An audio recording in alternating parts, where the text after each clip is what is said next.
ଓହୋ ଭୋକ ଭାରି ଜୋରେ ଗଲାଣି। ଏ ମାଳତୀ ମାଳତୀ ଆଜି କ'ଣ ରାନ୍ଧିଛ?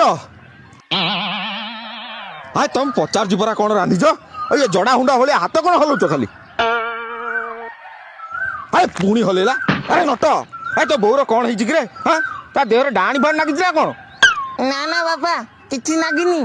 ଆଉ ତାହେଲେ ତା ବୋଉ ହାତ ହଲେଇ କ'ଣ ମତେ ଖତେଇ ହଉଛି ନା କ'ଣ? ବାପା ରାଗନି, ସିଏ ତମକୁ ଖତେଇ ହଉନି। ସିଏ କହୁଛି ତାକୁ ଟିକେ ଡାକ୍ତର ପାଖକୁ ନେଇଯାଅ। ଇରେ ଡାକ୍ତର ପାଖକୁ? କାହିଁ ତୋ ବୋଉର କ'ଣ ହେଇଛି କି? ବାପା କଥା କ'ଣ କି, ବୋଉର ଆଜି ଗୋଟେ କିଟି ପାଟି ଥିଲା। ସିଏ ପୁରା ସଜବାଜ ହେଇ ବାହାରିଥିଲା, ହେଲେ ଠିକଣା ସମୟରେ ତାର ଲିପଷ୍ଟିକଟା ପାଇଲାନି।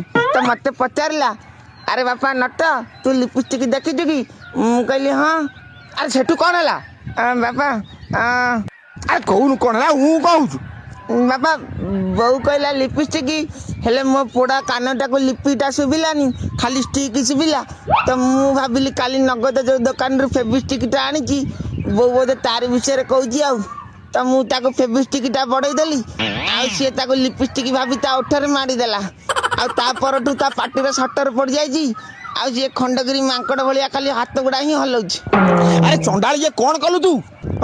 ଆରେ ମୋଦି ଭଳିଆ ଅହର ଗପୁଥିବା ଲୋକଟାକୁ ଶେଷରେ ତୁ ମନମୋହନ ସିଂ କରିଦେଲୁ।